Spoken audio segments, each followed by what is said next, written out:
یہ بھی کہا ہے کہ یہ محمد میرا بندہ ہے، اور یہ بھی کہا ہے کہ یہ محمد نبی کا امتی بھی ہے. ٹھیک ہے. اب امتی میں ہم جب آئیں گے تو بات اور ہے، جب اللہ کے بندے محمد میں آئیں گے تو بات اور ہے. ایک نبی کی اتباع لازم ہے جب امتی ہیں ہم. جب صرف ہم توحید کی بات کریں گے تو اللہ کی اتباع لازم ہے. تو لوگ اس طرح پھر علیحدہ علیحدہ بیان کرتے ہیں. جب وہ بیان علیحدہ علیحدہ کریں گے تو لوگوں کے ذہن میں علیحدہ علیحدہ شکلیں بن جاتی ہیں دین کی. کیا دین ایک ہی ہے، مگر اس کے مثالوں دینے کے طریقے علیحدہ ہوتے ہیں، تو لوگ وہ مثالوں کو اپنے ذہن میں رکھ لیتے ہیں تو ان کی سوچ علیحدہ ہو جاتی ہے.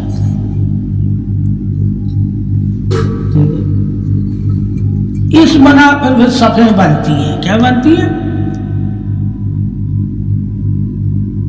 توحید کی بنا پہ صفیں نہیں ہے، سوچوں کی بنا پر.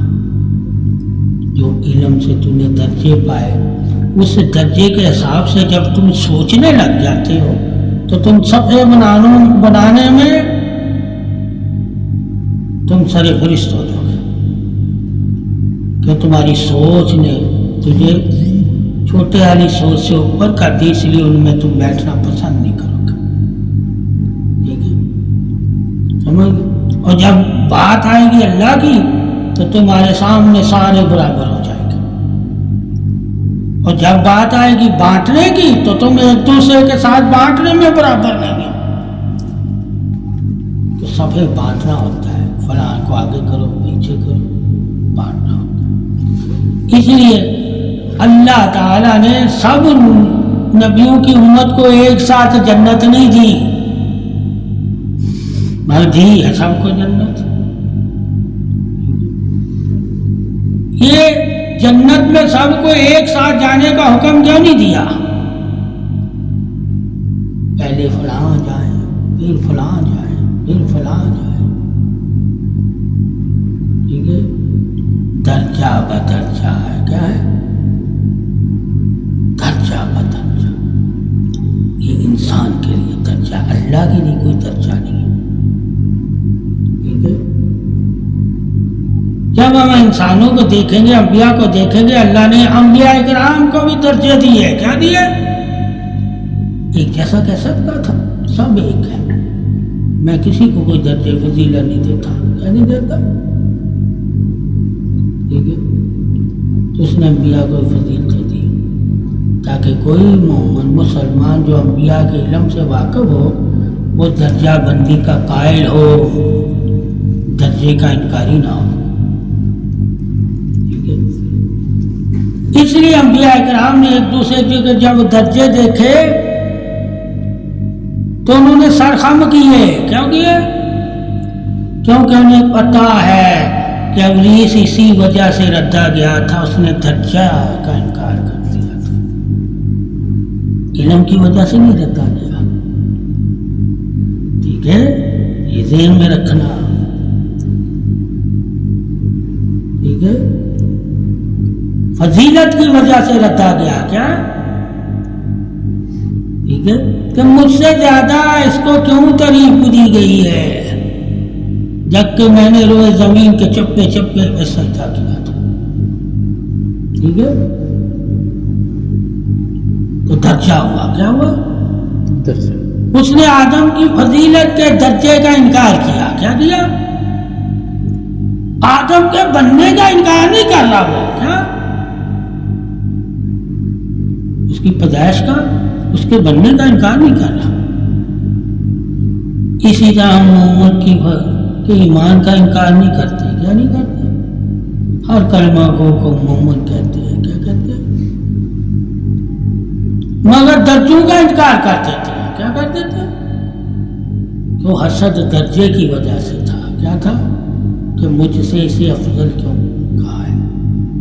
ٹھیک ہے، تو حسد کس وجہ سے ہوا؟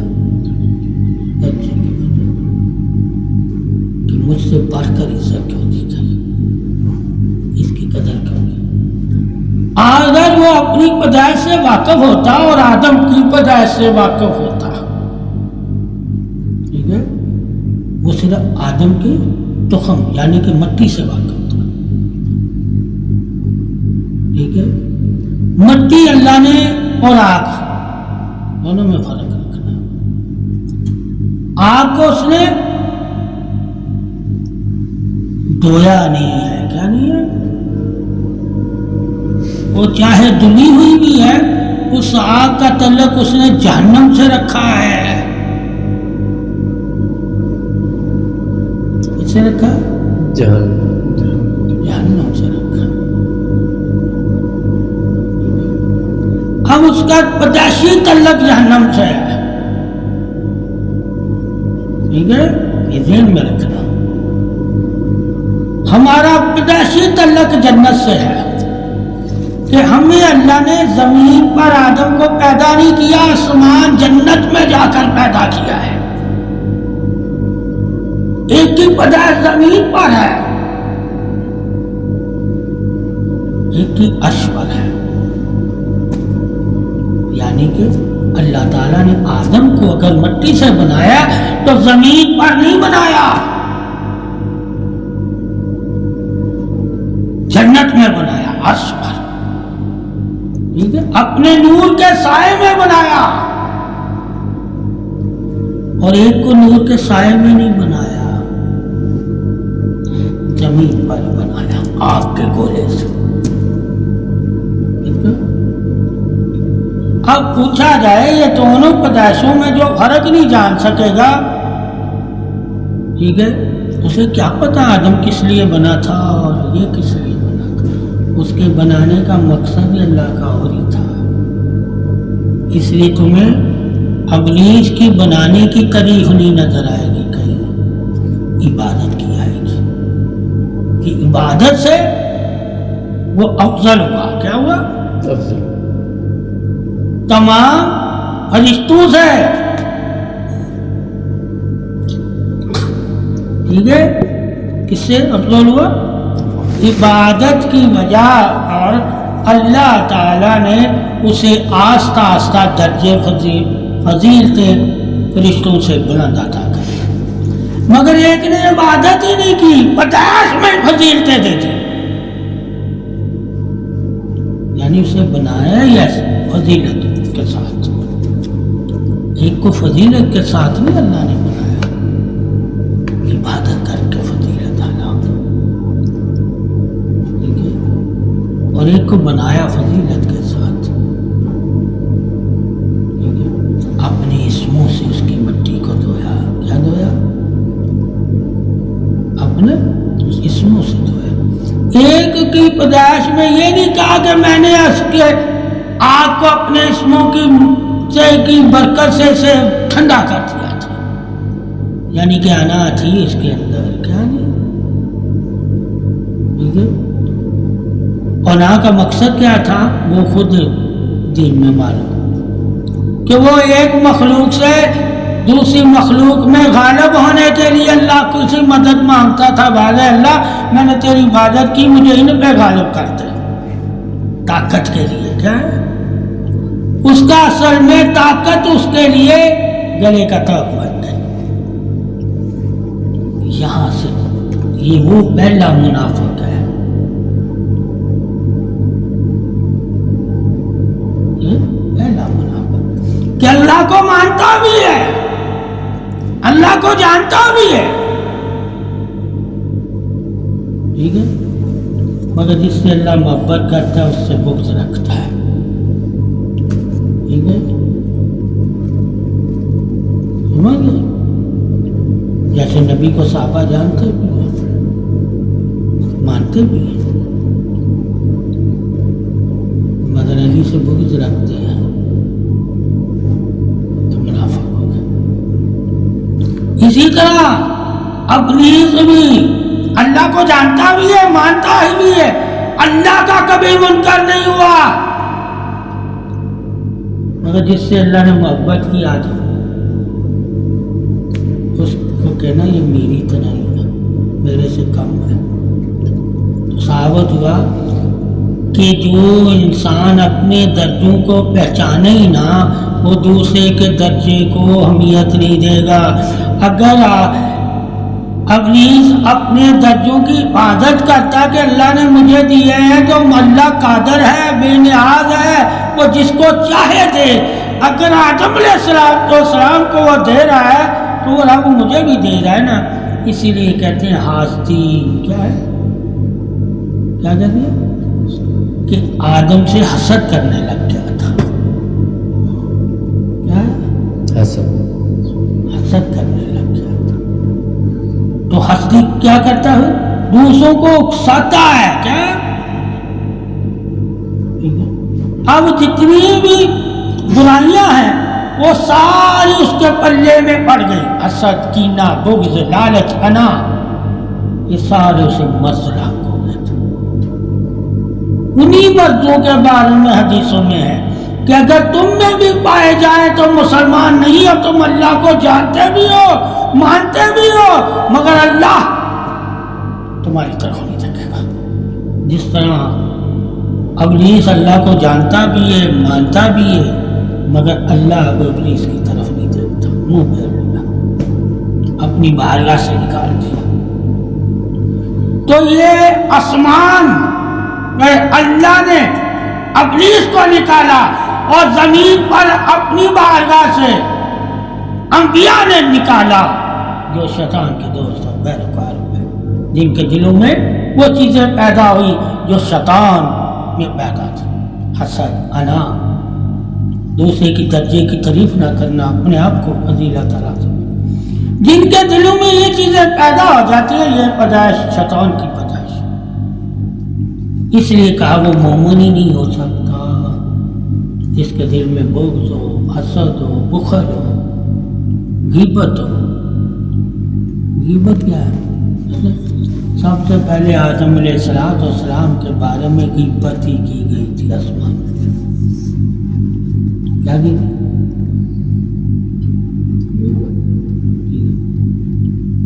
سمجھ کیا یہ مٹی کا بنا ہوا ہے، غیبت میں تعریف نہیں ہوتی۔ کیا نہیں ہوتی؟ اس کی کیا بتائی جاتی ہے؟ غیبت میں اس کی کمیاں، خامیاں بتائی جاتی ہیں۔ کیا بتائی جاتی ہے؟ خامیاں۔ تو انہیں خامیاں ہی نظر آئی کیا آدم میں؟ ٹھیک ہے، تو سمجھ لو خامیاں جس کو نظر آئیں وہ ابلیس کی طرح ہے۔ اس لیے حدیث میں ہے، ٹھیک ہے، کہ انبیاء جو ہے تمہاری خامیوں پہ پردہ ڈالتے ہیں تاکہ تم خوبیوں والے بن سکو، خوبیوں والے۔ تو اسلام کی اصل تبلیغ یہ ہے کہ کسی کی خامی چھڑا کر اسے خوبی کی طرف لے آنا۔ اب جس کو تو خامی سے نکالنا چاہے گا اس کی اگر تو اسے خامیاں بتا کے اسے ذلیل کرے گا تو وہ تیرے پاس نہیں بیٹھے گا۔ تبلیغ کا طریقہ آسمان کا،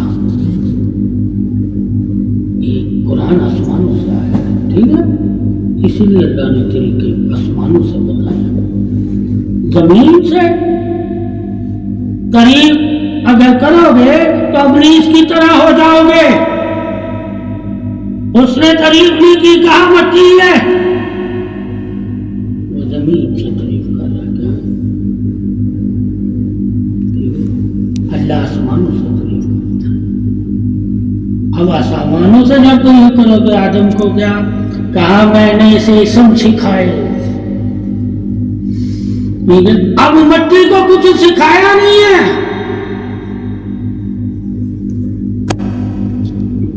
تو وہ مٹی کے بارے میں بتا رہا ہے کہ اللہ تو نے اسے مٹی سے پیدا کیا، مجھے تو نے آگ سے پیدا کیا، میں بلند ہوں اور صاف ہوں،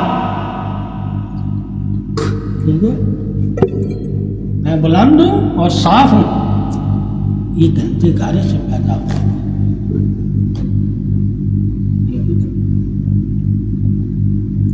تو اگر آج بھی تو آدم کی اولاد کی پیدائش پہ اگر نظر رکھے گا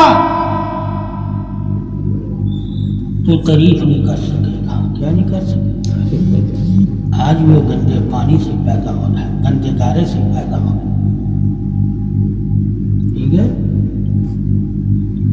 مگر اللہ نے پیدا کر کے جو خوبیاں آدم علیہ السلام کی اولاد کو عطا کی, جب تو اللہ کی ان خوبیوں کو دیکھو گے, یعنی کہ اس نے اچھے طریقے سے اولاد کو پایا, احسن طریقے سے, وہ جب طریقہ تم اپناؤ گے تو تم اللہ کی بھی اور آدم کی اولاد کی بھی تعریف کرو گے. تو اگر اس کے مادے پہ ہی رہو گے تو بدبودار سے پیدا ہوگا, گندے گارے سے, ٹھیک ہے, تو ہدایت نہیں پاؤ گے. کیا نہیں پاؤ گے؟ اس لیے اللہ نے کہا پیدائشوں پہ نظر رکھو, پیدائشوں پہ. یہ نہیں کہا کہیں بھی اللہ نے کہ جس مادے سے پیدا ہوتا ہے اس پہ نظر رکھو. ٹھیک ہے, کب نظر رکھو؟ جب مادہ لوتھڑا بنتا ہے. کیا بنتا ہے؟ پیدائش کا سلسلہ تب شروع ہوتا ہے. کیا؟ جراثیم تو بدبودار ہے, جب وہ لوتھڑا بنتا ہے تو خوشبودار ہو جاتا.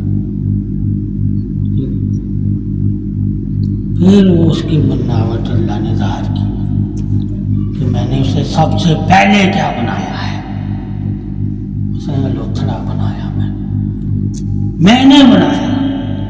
اور تم نے کیا آپس میں مل کر کیا؟ کہا مادہ جراثیم کے.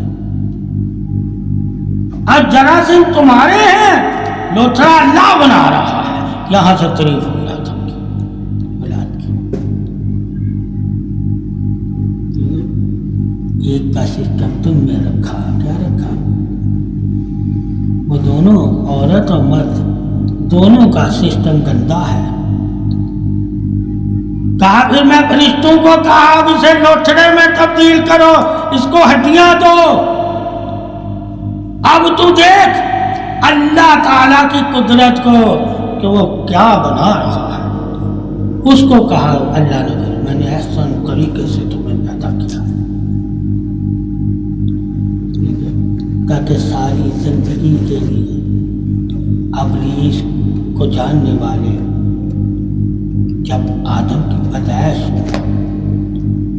آدم کی اولاد کی پیدائش اور آدم کو زندہ کرنا, مٹی سے روح دے کر وہ جان جائیں گے کہ روح کی وجہ سے اللہ تعالیٰ نے آدم کے بت کو عزت عطا فرما دی.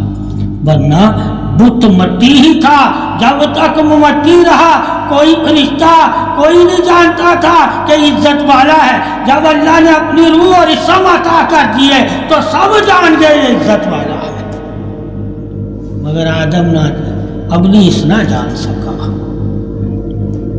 وہ اس کی مٹی سے ہی لگا رہا. کیا لگا رہا؟ وہ اللہ کے اسموں اور اللہ کے نور سے واقف نہ ہوا جو اللہ نے اپنے امر کا نور آدم کو عطا کر دیا. یعنی امر ربی روح دے دی. جب روح دی تو آدم تعریف والا ہو گیا. کیا ہو گیا؟ اور جب تک وہ مٹی کا بت تھا تو کوئی اس کی تعریف نہیں تھی, مٹی میں شمار تھا. اسی وجہ سے جب روح نکل جاتی ہے پھر لوگوں کی نظر میں حقیر ہو جاتا ہے. کیوں؟ وہ بدبو مارنے لگ جائے گا. کیا مارنے لگ جائے گا؟ تو تجھے نصیحت ہے کہ میرے امر سے تیری زندگی ہے. اگر میرا امر تیری مٹی میں شامل نہ ہوتا تو کبھی بھی عزت والا نہ ہوتا. پھر کہا اللہ تعالیٰ نے, ٹھیک ہے, کہ امر کی اطاعت کرنا. امر کیا ہے؟ جو تمہیں ہمیشہ حق کی طرف بلاتا ہے. ہمیشہ. کیسے بلاتا ہے؟ کہا وہ تیرے دلوں میں ہے, وہ آواز دیتا ہے تجھے جب برائی اچھائی جو بھی کرتے ہو تو اس سے تمہیں پتہ چلتا ہے کہ تیرا اندر مطمئن ہے یا نہیں. وہ امر کی آواز ہوتی ہے. ایک ہے رسول کی آواز, ایک ہے قرآن خدا کی آواز. اگر دونوں آوازیں تو نہیں سن پاتا تو کم سے کم اپنے اندر امر کی آواز کو سن لینا۔ وہ نہیں چاہتا امر کہ تو برائی کرے، کیونکہ برائی کرنے سے اسے تکلیف ہوتی ہے۔ کیا ہوتی ہے؟ اب ہم نے امر کے بارے میں بھی جاننا ہے کہ امر اندر سے ہمیں کیا کیا آگاہی دیتا ہے، اور نفس کے بارے میں بھی جاننا ہے۔ اندر امر اور نفس کی لڑائی ہے، کیا ہے؟ امر اور نفس چاہتا ہے میں امر پہ غالب ہو جاؤں، امر چاہتا ہے کہ میں نفس پہ غالب رہوں۔ یہ اندر کی لڑائی جو اچھائی اور برائی کی ہے، اس کو بھی جاننا۔ یہ جو اندر کی لڑائی ہے نا، یہ پھر لوگ صوفیاء کرام اولیاء کرام کی حکمتوں سے جانتے ہیں، اور جو اتباع ہے یعنی اللہ رسول کی، وہ علموں سے بتائی جاتی ہے۔ ٹھیک ہے؟ اور جو امر کی باتیں ہیں وہ حکمتوں سے بتائی جاتی ہیں، کیونکہ امر محسوس ہوتا ہے، احساس کرواتا ہے۔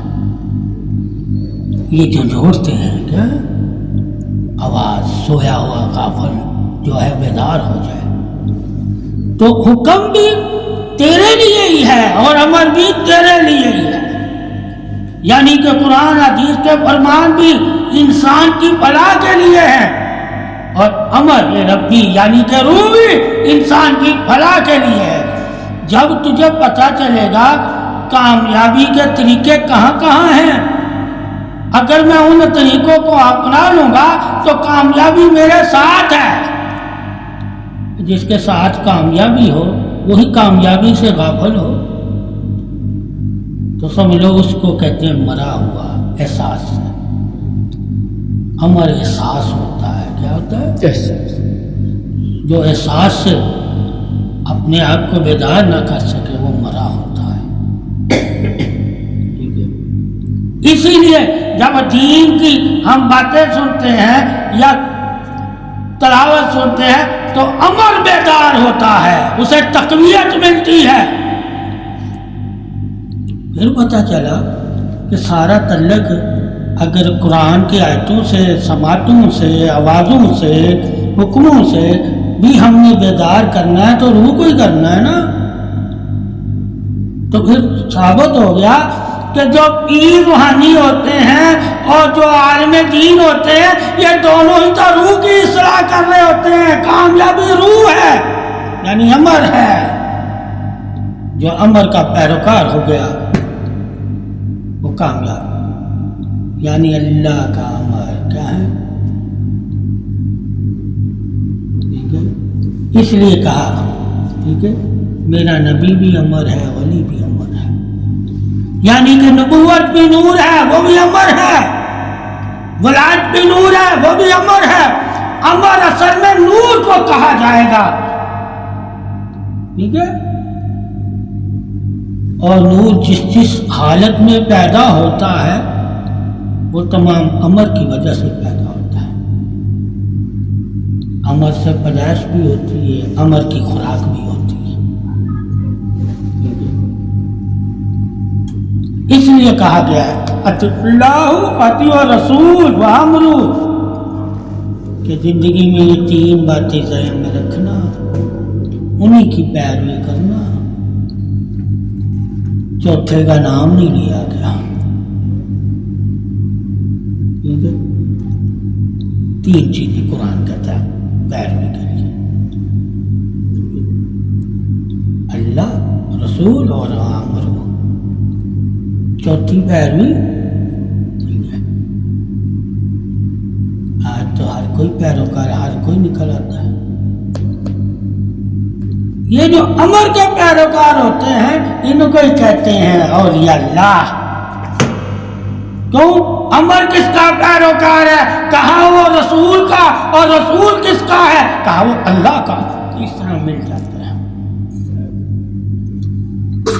اس لیے حضرت علی کرم اللہ وجہ الکریم کو ولایت امر کہا گیا ہے، نور امر کہا گیا ہے، کہ اللہ نے بھی اپنا نور ولایت کی صورت میں نبی کو دیا، ولایت کی صورت میں، اور اللہ بھی ولی ہے، دوست ہے نا امام کا، ٹھیک ہے، اللہ بھی ولی ہے، کہا محمد بھی ولی ہے اور علی بھی ولی ہے، ٹھیک ہے۔ اب ولایت میں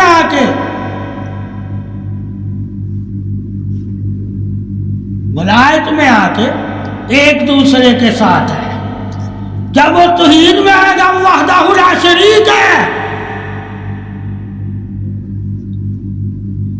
ٹھیک ہے، کہ اللہ نے اپنی واحد میں کسی کو ساتھ شامل نہیں کیا مگر اپنی ولایت میں شامل کیا ہے،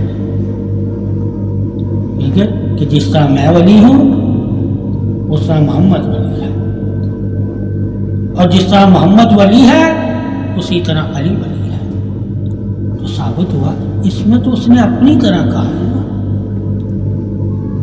ٹھیک ہے، مگر توحید میں تو نہیں کہا میں کسی کی طرح ہوں۔ تو حدیثوں میں یہ دیکھنا کہ جہاں وہ ولایت کی بات کرے وہاں وہ بات اور طریقے سے کر رہا ہے، اور جہاں توحید کی بات کرتا ہے وہاں اور طریقے سے کر رہا ہے، ٹھیک ہے۔ اس لیے آ کے پھر وہ جو امر والے ہوتے ہیں وہ پھر کہتا ہے یہ علی کو دیکھنا عبادت ہے، عبادت کیوں کہا گیا؟ یہ ولایت کی وجہ سے حضرت علی کرم اللہ وجہ الکریم کو ولایت مل گئی۔ اب ولایت کے بارے میں اب تم مومن اور صحابی کے بارے میں باتیں کرے گا وہ بات اور آئے گی، اور جب ولایت کے بارے میں بات کرے گا وہ بات اور آئے گی۔ اب تم نے صحابی کی نظر سے حضرت علی کی تعریف کرنی ہے تو وہ تعریف اور ہے، جب تم نے مولا بنا کے تعریف کرنی ہے تو وہ تعریف اور ہے۔ اللہ نے کہا جو مجھے مولا مانتے ہیں، ٹھیک ہے، وہ محمد کو مولا مانتے، اور محمد صلی اللہ علیہ وسلم نے کہا جو مجھے مولا مانتے ہیں۔ اب یہ نہیں اللہ کہہ رہا جو مجھے واحد مانتے ہیں، اور رسول یہ نہیں کہہ رہا جو مجھے رسول مانتے ہیں، ولی کو رسول مانے، کہا نہیں جو مولا مانتے ہیں۔ ثابت ہوا رسالت کا بھی کوئی شریک نہیں ہے مگر ولایت کے ہیں، ٹھیک ہے، ولایت کے ہیں۔ اس وجہ سے آ کے جب تعریف مولا یعنی ولی کی کرنے لگو تو تم سمجھ لینا محمد صلی اللہ علیہ وسلم کی کر رہے ہیں، اور جب محمد صلی اللہ علیہ وسلم کی ولایت کی تعریف کرو تو سمجھ لینا اللہ کی ولایت کی تعریف کرو، ٹھیک ہے۔ تو اس میں تعریف ایک دوسرے کی کرنا جائز ہے کیا؟ وحدت میں ایک دوسرے کی تعریف کرنا جائز نہیں ہے، وہ تعریفوں سے بڑھ کر تعریف والا ہے، وہ وحدہ لا شریک ہے، ٹھیک ہے۔ کچھ چیزیں اللہ نے بانٹی ہیں، کیا بانٹی ہے، جو بانٹی جائے اس میں تو شریک کر سکتا ہے، اور جو بانٹی نہیں ہے وہ توحید ہے اللہ کی وحدت، اس میں جس کو شریک کرو گے تو کفر کرو گے، جیسے رزق بانٹتا ہے تم اس میں شریک کر سکتے ہو جو فلاں نے مجھے رزق دیا، ٹھیک ہے، مگر جب توحید کے بارے میں اللہ رزق دینے والا ہے وحدہ لا شریک ہے، ٹھیک ہے، تو پھر تم نے رزق میں بھی شرک نہیں کرنا، کیا نہیں کرنا، رزق میں بھی شرک نہیں کرنا، ورنہ تیرے ماں باپ تیرے لیے رزق ڈھونڈتے ہیں نا، تیرے لیے رزق مہیا کرتے ہیں، تو ان کو اپنے ساتھ شریک کرتے ہو نہیں، مگر اب کھانا پیتا نہیں ہے اس لیے رزق میں بھی وہ شریک نہیں ہو سکتا، یہ جاننا، ٹھیک ہے، اس لیے وہ رزق میں وحدہ لا شریک ہے، اس میں وہ شریک ہی نہیں ہے، اس میں ہم اسے کیسے شریک بنا سکتے ہیں؟ رزق اس کی ضرورت نہیں ہے، انسانوں کی ضرورت ہے، انسانی شریک۔ وہاں پھر اللہ ایک نیکی کی وجہ سے شامل حال ہو جاتا ہے۔ اگر رزق تو میری رضا کے لیے کسی کو کھلا رہا ہے تو یقین کر کہ مجھے ہی کھلا رہا ہے، یہ یقینی طور پہ، توحیدی طور پہ نہیں ہے۔ توحید پہ جب یقین کرنا اور تریب پہ جب یقین کرنا، تریب بانٹ کے ہے، توحید ہمیشہ وحد ہے۔ ٹھیک ہے، تو کچھ لوگ تعریف کر رہے ہوتے ہیں، جب تعریف کرتے ہیں تو وہ نبی کو بھی علی کو شامل کر لیتے ہیں، ٹھیک ہے، اور جب توحید بیان کرتے ہیں وہ کہتے ہیں نہیں اللہ سمجھ، ٹھیک ہے، کیوں؟ تعریف میں اللہ تعالیٰ نے تعریف میں دلیل جو ہے وہ انبیاء رسولوں کی رکھا ہے، تو دلیلاً تعریف ہم کسی کے ساتھ بھی کر سکتے ہیں، مگر یقین تک ہم جب تعریف کریں گے تو اس میں وحدہ لا شریک ہی آئے گا۔ ایک دلیلی ہے، ایک یقینی ہے، بانٹنے والی دلیلی تعریف ہے، ٹھیک ہے، سمجھ گئے؟ اس لیے اللہ کہتا ہے ولی کا ہاتھ میرا ہاتھ، یہ دلیلی ہے۔ یقین کیا ہے؟ اللہ ہاتھ سے پاک ہے، ٹھیک ہے۔ بانٹنے میں کیا ہے؟ نبی کے ہاتھ سے بھی اللہ دے رہا ہے، نبی نے کہا میرا ہاتھ نہیں اللہ کا ہاتھ، اور یقین اللہ ہاتھ سے پاک ہے جب توحید کی بات آئے گی، اور جب دلیل کی بات آئے گی تو نبی کے ہاتھ کو ہی ہم کہیں گے، ٹھیک ہے۔ اس طرح دلیلیں دینا عقل مندوں کے لیے ہے، ٹھیک ہے، عقل مند بغیر دلیل کے نہیں سمجھیں گے۔ جب ایمان لے آئیں ان کے لیے دلیلیں نہیں ہیں، ان کے لیے یقین ہے، وہ اللہ کے نبی کی ہر بات پہ یقین کریں گے، وہ دلیل نہیں مانگیں گے، تو دلیل نشانی ہے اللہ کی، کیا ہے؟ اور نشانی اللہ نے اس لیے ظاہر کی کہ لوگ کو ایمان لانے میں آسانی ہو۔ کیا؟ اب جو انبیاء ہیں، یہ اولیاء ہیں، صحابہ ہیں، یہ دلیلاً کیوں ہمارے لیے قریب والے ہیں؟ تاکہ ہم ایمان لانے میں ہمارے لیے آسانیاں کرنے والے ہیں، کہ ہمیں جلدی سمجھا دیں گے، ہم خود نہیں سمجھ پائیں گے، ٹھیک ہے۔ تو ایک دوسرے کی تعریف کر کے، ایک دوسرے کی دلیل کی خبر دے کے، نشانی دکھا کے وہ کہیں گے دیکھو ایسا نہیں ہوا تھا فلاں وقت، تو لوگ ایمان لے آئیں گے۔ تو یہ علم جو اللہ نے دیا آسانی کے لیے دیا تاکہ لوگ آسانی سے ایمان لے آئیں، اور جب ایمان لے آئیں پھر ہے کہ شرک سے پاک ہو جائے۔ شرک سے پاک ہونا ہی ایمان کی سلامتی کی دلیل ہے۔ اب ایمان لے آئے ہم اور شرک سے پاک نہیں ہوئے تو ہم ایمان میں سلامتی والے نہیں ہوں گے، ٹھیک ہے۔ اس لیے پھر مولوی عالم دین کہتے ہیں کہ شرک سے بچو، شرک سے بچو اگر ایمان لے آیا، تو تمہارے ایمان لانے کا مقصد ہی یہ تھا کہ شرک سے بچ جانا۔ جب ایمان کا مقصد یہ ہے کہ اللہ کو واحد ماننا ایمان کی دلیل ہے، تو اسے دلیل پہ تو ہم قائم رہے۔ اس لیے پھر مولوی علم والے تم لوگوں کو شرک سے بچاتے ہیں۔ یہ بھی مولویوں کا فرض ہے کہ کہیں تم باتوں میں نہ شرک کر لینا، کہیں تم علموں میں شرک نہ کر لینا، کہیں تو طریقوں میں شرک نہ کر بیٹھنا، تو پھر کئی شرک تمہیں پھر وہ جب بتائیں گے۔